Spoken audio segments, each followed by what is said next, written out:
Shalom Israel, first and foremost, Kahalayim, La Yahweh Ba'Hashem Yahushai. Peace and salutations unto the brothers and sisters in this truth, playing their roles accordingly. Um, and double honors the apostles and elders of Great Millstone for teaching me this truth. Um,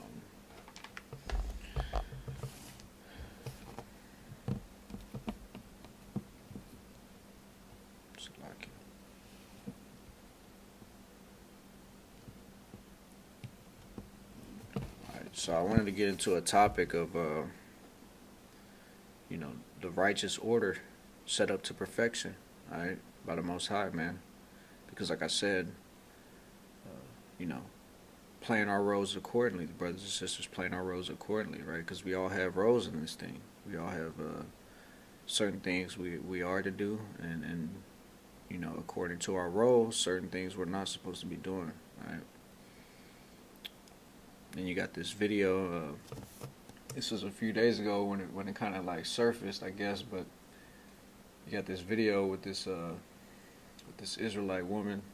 You know, she out there teaching. Her husband, just standing right next to her like some sort of bodyguard or something. I don't know, but it's just off, man. It's all the way off, man. And we're gonna prove that through scripture. That's gonna be the first part of this lesson that we're going to get into. But I also want to get into certain things within the law that women fall under that men don't, and so forth, which we'll get into that in a little bit. But this is 1 Timothy chapter 2 verse 11. It says, "Let the woman learn in silence with all subjection. But I suffer not a woman to teach, nor to usurp authority over the man, but to be in silence."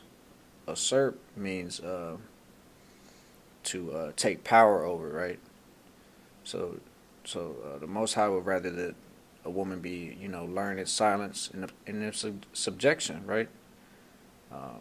It says, "For Adam was first formed, then Eve, and Adam was not deceived, but the woman being deceived was in the transgression," right? The serpent came into Eve and told her, he knew not to go to Adam with that shit, right? He knew not to go to Adam with with that what he say, eat this apple or eat the fruits, right? That you should become all knowing. In other words, that you'll become the Most High. You'll have the understanding of everything, right? So she went off by being deceived, and falling for the trickery that was the serpent, which is really Esau Edom, all right? But it's a reason that the serpent went to Eve with it, man. He knew better than to go to Adam with that shit, all right? Because Adam wasn't gonna fall for that shit, all right? So like I said, man, we all have roles in this thing, and you have to separate your emotions from logic when it comes to this truth in particular, man. All right, because we are very different, men and women. We are very different in many different ways. We are similar in certain ways, and our characteristics, they do complement, one another, but we are indeed different. All right. Where women are, more so effeminate, men are more so masculine, right? Women have the hormone estrogen, whereas men, we have testosterone.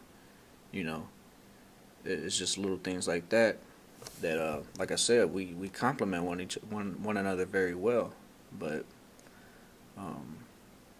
as far as the roles, they are indeed different, man. And according to scripture, they are to be, the woman is to learn in silence and subjection. And also, what is it?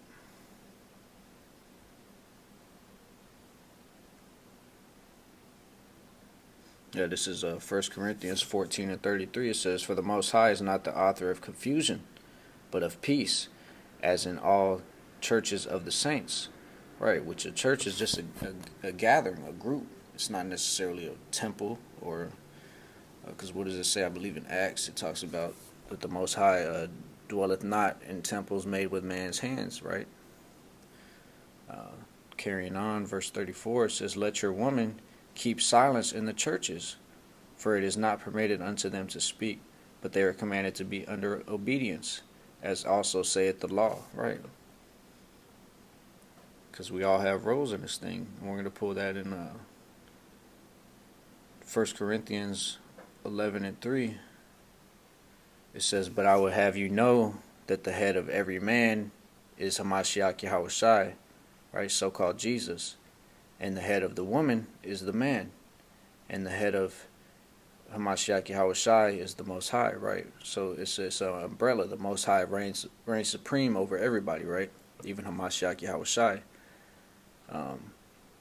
But as we are under Hamashiach Yahushai, the woman is to be under us. And it's not you know, it's like people think of it as some sort of a, I guess, disrespectful thing, man. But that's just the order, that natural order, and to begin with, you know. Because think about it: if we didn't have these jobs, if we didn't have like these, you know, these different societal influences. So say we were hunting, we were hunters and gatherers, right? Well, man, we tend to be stronger. We tend to be, you know, we tend to want to be the providers, right? Which, according to Scripture, is one of the things that we're supposed to be doing as men, right? For our household and so forth. But we would be the ones to go, you know, to hunt or do whatever, right? We would be the ones to do the laborer work, right? Which women labor too, you know, but women are to hold down the household as well, because men were typically out, you know, in the like in today's day and age, we're out working, right? Which women work too. I understand that, but that's the way that Esau's that this wicked kingdom is set up to be, right? To create that false balance, right?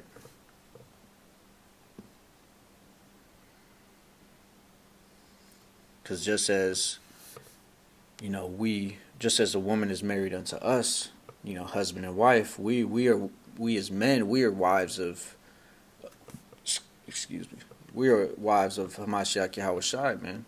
You know, that's why it says in Matthew 22:9, it says, "Go ye therefore into the highways." So go out and teach this word, basically, "and as many as ye shall find, bid to the marriage." What marriage? The marriage of between the man and Hamashiach Yahushai, which the woman falls under that umbrella as well, but the man has a different role than a woman, right? Let's see. I wanted to get that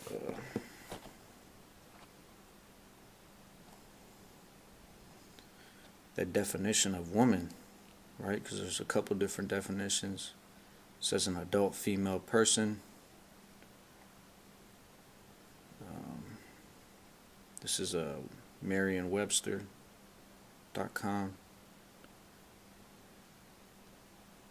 And the fourth definition is a servant or personal attendant, right?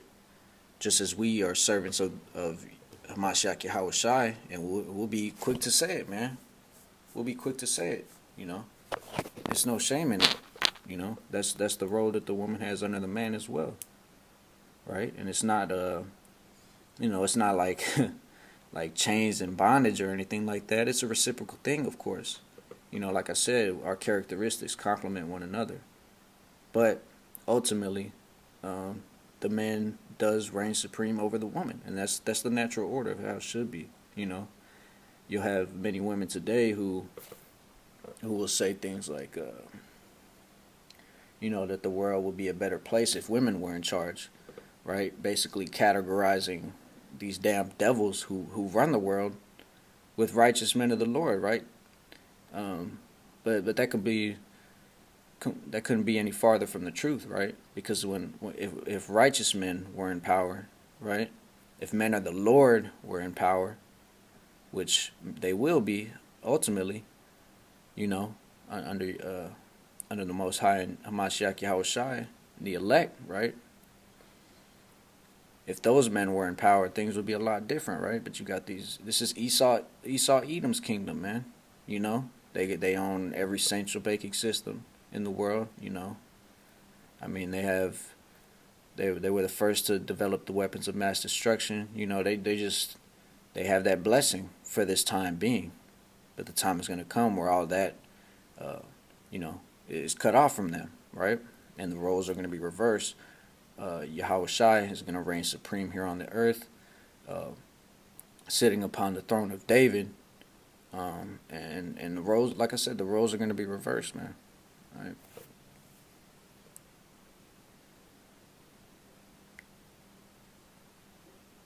So yeah, we got to keep in mind like the societal conditioning that these devils have brought unto us throughout the generations. You know, we come from broken families. You know, no fathers. That's the thing. Like most women don't know what and even for men, we don't know what uh, a real woman is. And just as a woman doesn't know what a real man is a lot of the time, man, because we don't grow up with those figures, right? And that's according to the curses too. Deuteronomy 28, 54.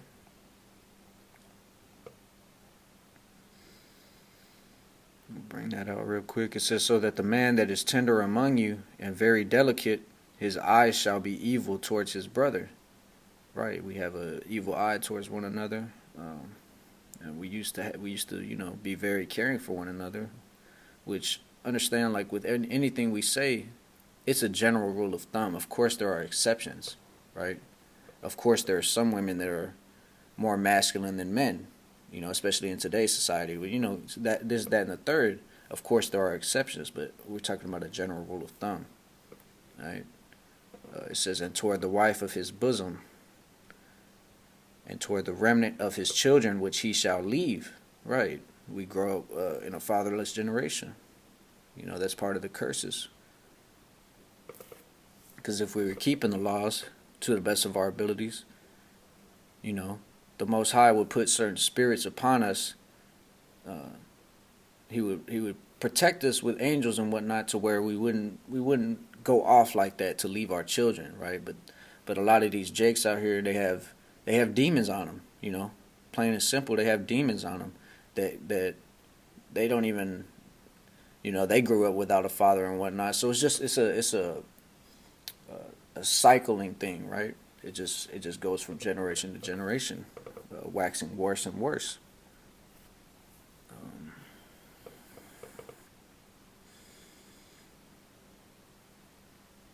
me see.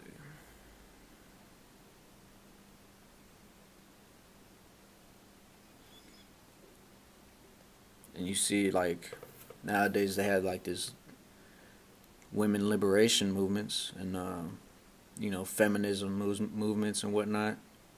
Marching and you know uproars within the women community. You know, um, but yet I'm gonna pull out this study right here. You would think that would bring forth more happiness, but it's saying that but a lot of women are saying that they aren't feeling fulfilled, man, and that's because they're not following the righteous order, man. A lot of women are more happier when they're, holding down a household, man, when they don't have to work, you know.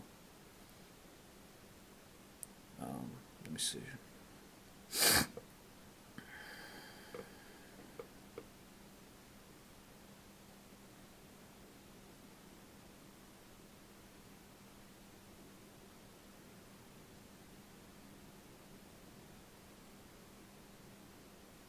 I'm not gonna read the whole article, but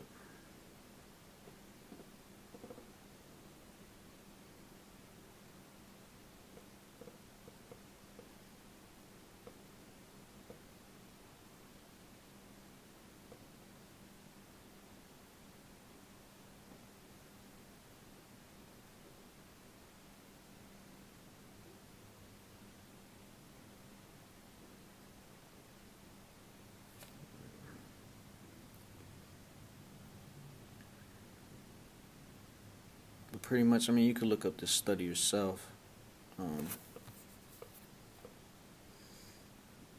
it's from theguardian.com.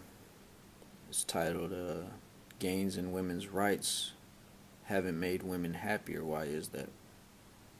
And it's wrote by a woman, might I add. Right. We'll get a scripture to go with that. This is 1 Timothy 5:14. It says, I will therefore that the younger women marry, bear children, guide the house, give none occasion to the adversary to speak reproachfully. Right? So there's three things right there. Marry, bear children, and guide the house. Those three things are the foundation of what's going to have they say, happy wife, happy life, right? Those three things are the foundation of what's gonna bring a woman actual happiness.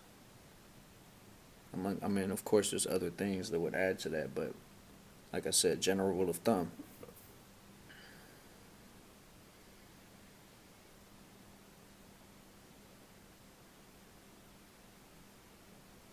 All right, so that's pretty much the first part. We got roles in this thing. Real quick, I got my garment right here, man. But I got the ribbon of blue coming in today, man. A little song kit, so I'm gonna have to YouTube some tutorials. But we'll figure it out. Start wearing a garment in my videos and whatnot. The second part of this video is gonna be on,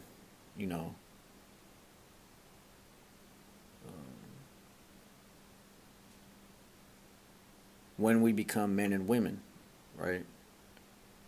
Because in today's society, we're taught that at the age of 18 or 21, or that when you move out of your parents' house, things like that, we're taught those things define whether you're a man or a woman.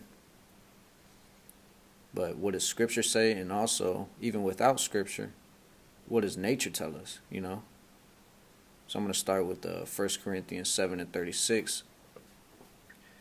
It says, but if any man think that he behaveth himself uncomely toward his virgin, which virgin, in today's society, we know virgin as, not having had sexual intercourse yet.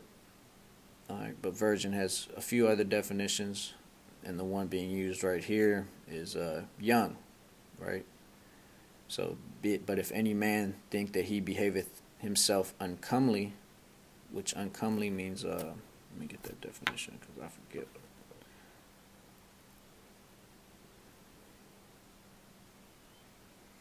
Not in keeping with accepted standards or what is right or proper.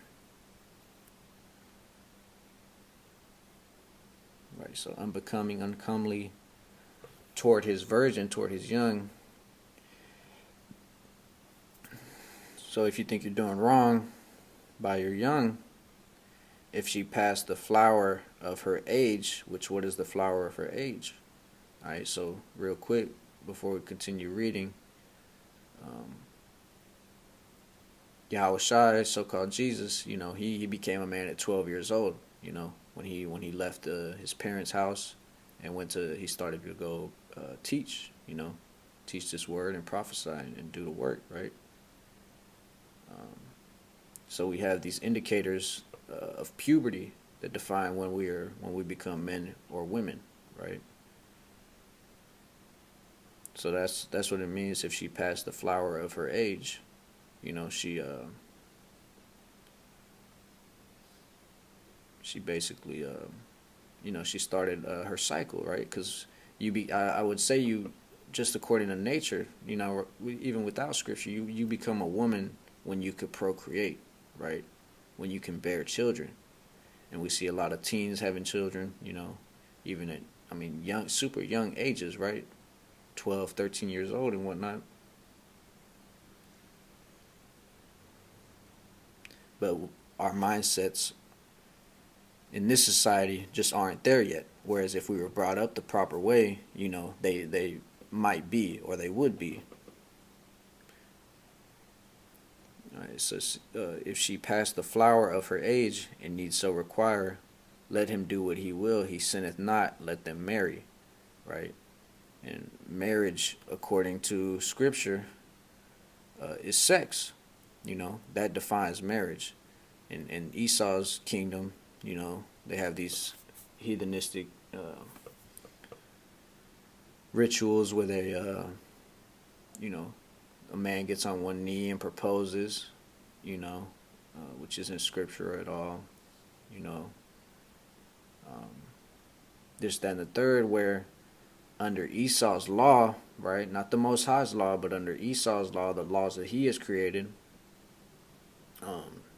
his marriage system is set up basically to put a woman in a position of power, it need it be so, right? Because you got alimony, right? And you got child support too, Whereas it may be out there, but I'm not familiar with. No, actually, I have heard of a man or a woman paying child support, but I will say, majority of the time, it's not going to be that way, right? Even my brother, man, he coming out of pocket $750 a month, It's just crazy like that, man. Because especially if she doesn't even work like that, it just goes to show how backwards this system is, right? That he has to pay her for not working because they both decide that they both had children together, right? It just doesn't make sense like that. But also, the system is set up, not even just with marriage, that if a woman, she could falsely accuse, which it happens a lot, she could falsely accuse a man of rape. 9 times out of 10, he's gonna get that charge, man. And it could have been out of spite. We don't condone rape or anything, but it is what it is. This shit happens, right? It's something that happens within the world that we got to deal with and discuss, right? Or even sexual harassment. He's likely to go down for it.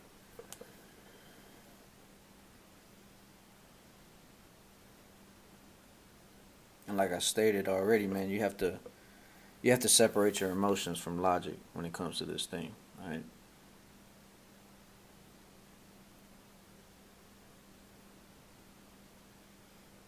Continuing on, we're jumping down to verse 39, 1 Corinthians 7 and 39, it says, the wife is bound by the law as long as her husband liveth. But if her husband be dead, she is at liberty to be married to whom she will, only in the Lord. Salakia. So yeah, all throughout Scripture, you see polygamy, man. You see polygamy, and it's always a man having multiple wives, and not the other way around, a woman having multiple husbands, because it's just not set up to be that way. Even taking a look at the animal kingdom, right? There's usually, a lion and a group of, lionesses, right? All working together in unity, right? And that's a beautiful thing, right?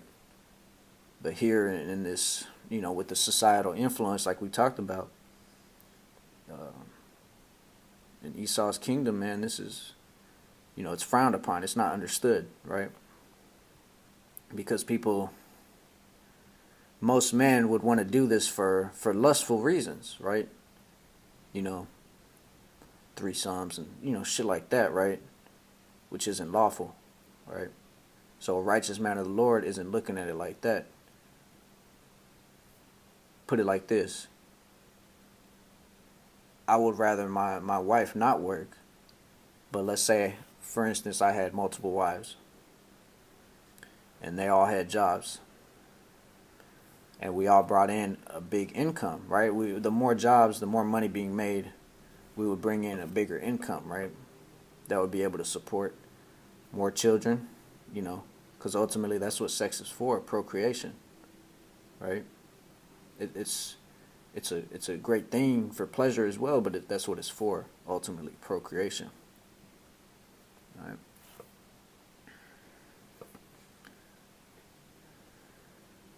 So the only time a woman is supposed to remarry or have sex again is when her husband dies. That's what it means to marry, to have sex. So when her husband dies, then she can move on, or that they separate and then come back together, you know, because I mean that's just what Scripture tells us, man. That's the righteous way of that it was set up through the Most High, man. That women are delicate flowers, right? They shouldn't be, you know, it shouldn't be what's the word I'm looking for? They shouldn't be tainted like that. Whereas, men, we're different. Like I said, we got different roles, different laws that apply to women, and different laws that apply to men.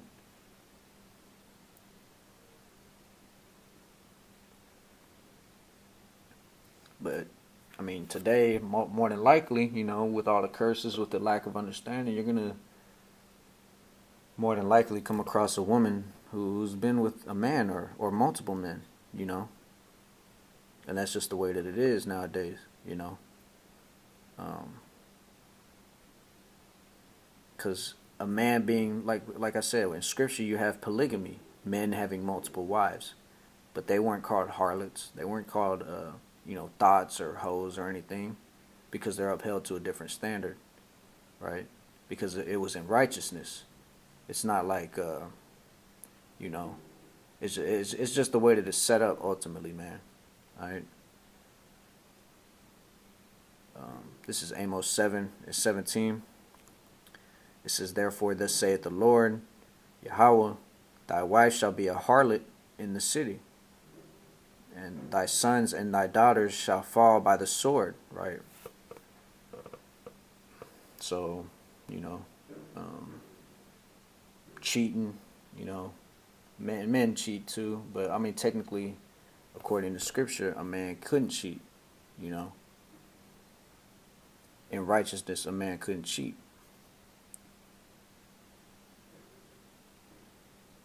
It says, "And thy sons and thy daughters shall fall by the sword, and thy land shall be divided by line." Right, we have all these lines dividing states, dividing countries, continents, this, that, and the third. It says, "And thou shalt die in a polluted land, and Israel shall surely go into captivity forth in his land of forth of his land." So we've been in many different captivities, man. The Israelites have been in many different captivities, man. The Assyrian captivity, Greek, Rome, Babylonian, but this place is the last stop, man. This is Babylon the Great. And we see all this stuff coming to pass, all these prophecies, the coronavirus, plagues, pestilence, hunger, the famines, not just of the word, but famines of the food and water, It's coming to America, man. It's coming to Babylon the Great pretty soon here, man. So this is why it's important to fall in line, man. Lord willing, that you could be saved out of the destruction and the turmoil that's coming onto this place. Because they're not teaching you this shit in the churches, man. First of all, they teach you the law is done away with, and then they tell you got to pay tithes, which tithing is a law. It's just they ass backwards. They don't make sense, man. They hypocrites, man. Itchy ears. All right. Just to piggyback off that Amos 7:17, this is Numbers 35:33. It says, "So ye shall not pollute the land wherein ye are, for blood it defileth the land." Right, the natives, our so-called black brothers and sisters, the Hispanics, the many different Hispanic, Latino, Latinas, right? So much blood has been shed in this land at the hands of the so-called white man, that it's just polluted, man. This place is polluted, right? It says, "And the land cannot be cleansed of the blood that is shed therein, but by the blood of him that shed it." So that's what's got to happen, man. Just like let me pull that real quick. Revelation 13:9 says, "If any man have an ear, let him hear. He that leadeth into captivity shall go into captivity. He that killeth with the sword must be killed with the sword.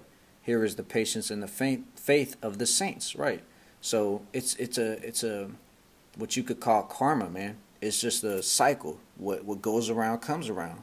You did it. It has to be done unto you. And the Most High judges nations of people, man.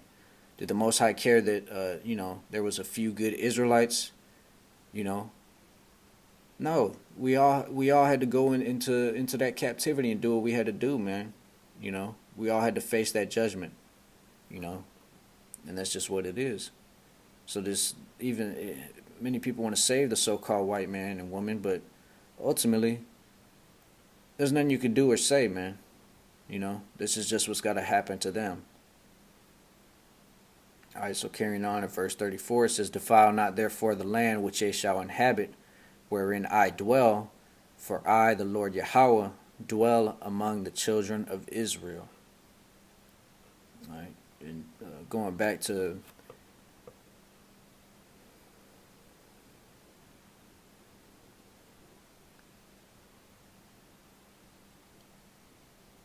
Salakia, going back to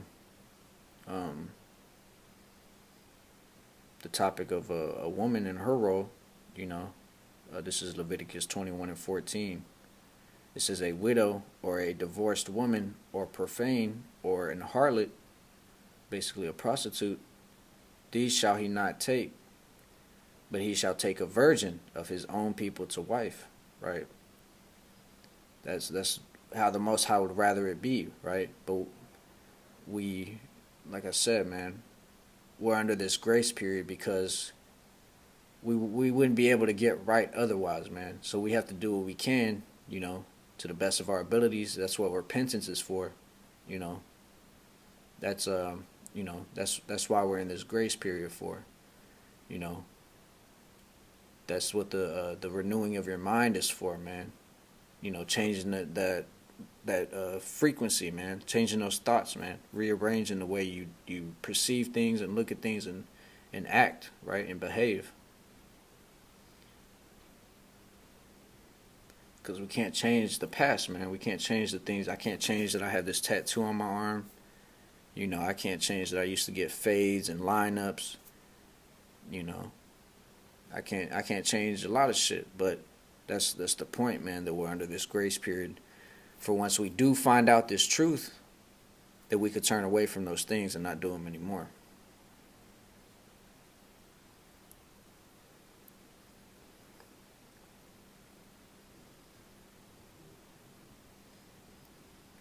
All right, just to finish it off, like I said, husbands and wives, man, we complement each other very well.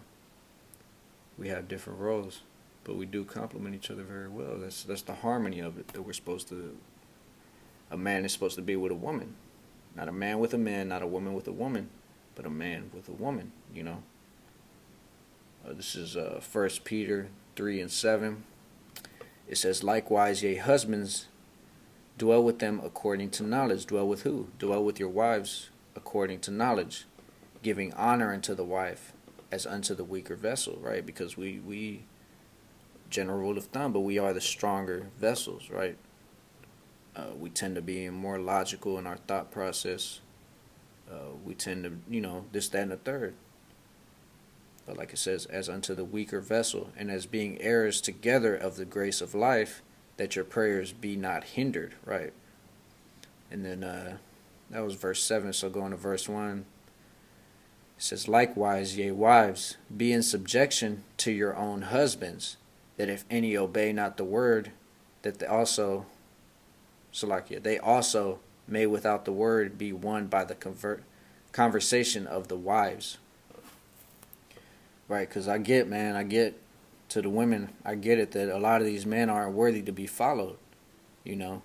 And like I said, we haven't had examples of what real women or real men are, you know, because we don't know any better. We haven't been taught, you know. We've been taught, you know, many different things, but we haven't been taught the truth of how it should and how it ought to be. But under a righteous man of the Lord, these are things that you'll have to do. Just as we, like I said, without question, we are servants unto the Most High, or we are servants unto Hamashiach Yahushai. You know, we are the wives.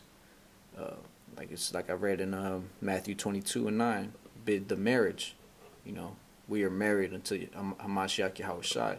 We are the weaker vessel unto Hamashiach Yahushai, and there's no shame in it. That's just the role that we have. You know.